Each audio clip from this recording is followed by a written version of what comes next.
Luis Cencillo es una gran figura del humanismo y personaje paradigmático como ser humano y como hombre de ciencia. Creador de la estructura y método de psicoanálisis antropológico, el Instituto Psicoanalítico de Salamanca se complace en ofrecer esta aproximación a su gran aporte a la psicología.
Quería presentarles ahora al profesor, al doctor Manuel Becerro Cereceda, que es médico, psicólogo clínico, director de investigación del Instituto Psicoanalítico de Salamanca. Y cuando ha podido ya finalmente liberarse y dejar la medicina a la que ha dedicado una gran parte de su vida, simultaneándolo con el psicoanálisis, ahora ya plenamente se puede dedicar a la docencia del psicoanálisis, y él lo hace de una forma muy efectiva, ¿no?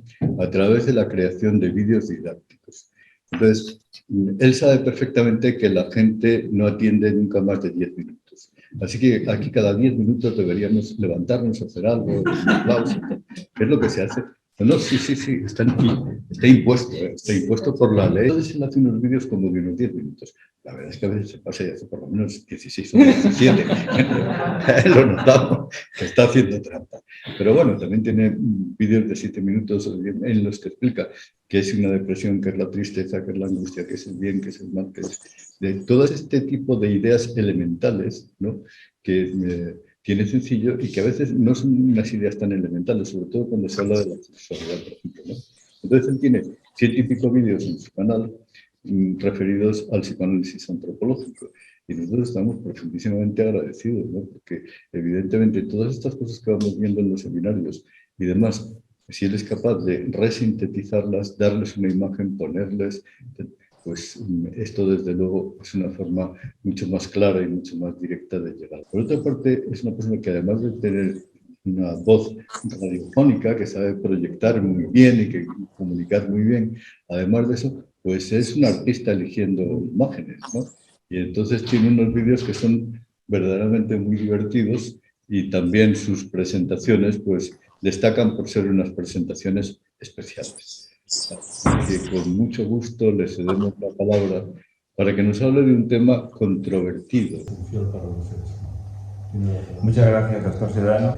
Buenos días otra vez a todos. Encantado de estar aquí y encantado de comunicar sobre la cosmovisión de Luis Cencillo. La fe bíblica, como tal fe, significaría fiducia, crédito, es decir, una actitud de fiarse de la oferta y demanda de Dios para una relación activa, viva y personalmente histórica y circunstancial, y por eso cargada, por supuesto, de consecuencias conductuales. Pero siempre una relación condicionada al cumplimiento de una alianza o pacto realizado entre el hombre y Dios. Y volvemos a llamar la atención acerca de la terrible paradoja humana de la indemostrabilidad científica de todo aquello que le es básico al hombre para asegurar el sentido de su existir. No es que se pueda elegir entre las conclusiones de las creencias y los contenidos de las creencias y la fe, es que las ciencias no proporcionan absolutamente nada válido para saber por y para qué se existe y se actúa. Y todo esto se debe a que todavía las ciencias, no se debe a que las ciencias estén todavía en su comienzo, sino que no son abarcativas de esas dimensiones de la realidad total, cuyo conocimiento cierto sería el único fundamento que nos daría las seguridades de poder estar en el mundo. Incluso la fe ha ido progresando y elaborándose a lo largo del tiempo en sus contenidos, o sea, que el hombre arcaico carecía de una serie de referentes fiduciales que después se han generalizado y aunque entonces hubieran sido demostrables, el hombre arcaico los ignoraba. En nuestra sociedad actual, las creencias pueden ser muy interesantes y muy pintorescas y servir para originar fiestas populares entrañables, pero las exigencias de la fe pueden ser duras y poco asimilables por el pueblo. La fe exige una opción personal, una instalación existencial, porque la fe saca del sistema de seguridades en que se vive para transformar a la persona, su vida y sus relaciones con los demás. Cuando esto no se produce, el individuo no tiene realmente fe, sino creencia. La fe sería aquello que asegura la esperanza y da consistencia al objeto de esta, las cosas que escatológicamente se esperan, es decir, el último destino del ser humano, y a la vez haría simultáneamente factibles aquellas que no se ven. El profesor Sencillo define la fe como un comportamiento incondicionalmente abierto a las solicitudes y ofertas divinas, en la seguridad de que la fidelidad ha de hacerlas reales, especialmente en lo que toca a la justificación y el perdón, en virtud de su misericordia.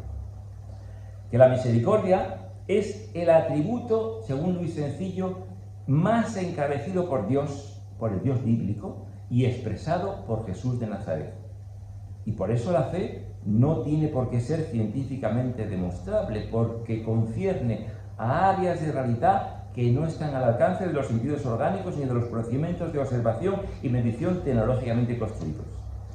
Y en otro terreno se comprueba la necesidad de referentes trascendentes, pues cuando una sociedad o unos individuos actúan solo desde lo que se ve sensorialmente, poseer, placer, tener, etcétera, como únicas posibilidades, la praxis económica y política y familiar se vuelve más destructiva del bien general y la masa de la población se hace más débil.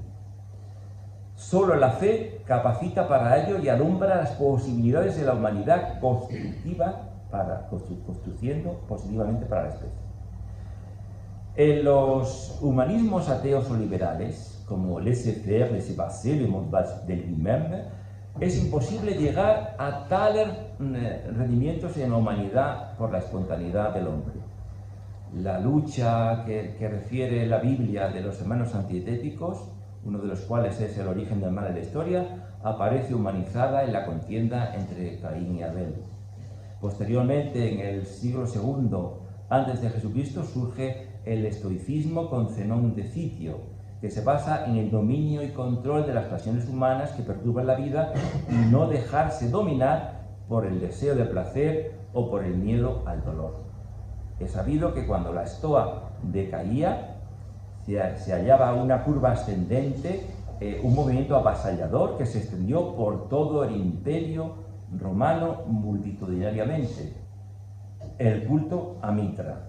Mitra recogía todos los gérmenes religiosos y morales de Irán y los difundió por Occidente hasta Londres y Colonia. Se han descubierto hace muy poco mitraenses. La cultura de Mitra se expandió como una pólvora por toda Europa. Y recientemente, como digo, en Lugo se encontraron restos todavía de hace muy poco tiempo de la cultura de Mitra. Pues bien, el culto a Mitra implicaba la doctrina de que el cuerpo humano y lo sexual son de origen diabólico, aritmánico, y que el iniciado ha de expresar y ha de alejarse de toda contaminación orgásmica mediante un extremo rigorismo sexual para no caer en el poder de Arismán.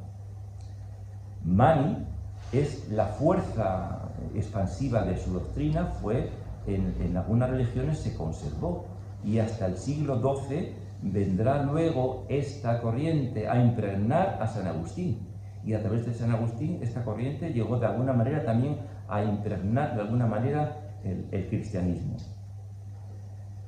El politeísmo helénico es propiamente la formación tardía, es una fusión política de diferentes etnias y culturas, y cada una de las cuales con un dios nacional.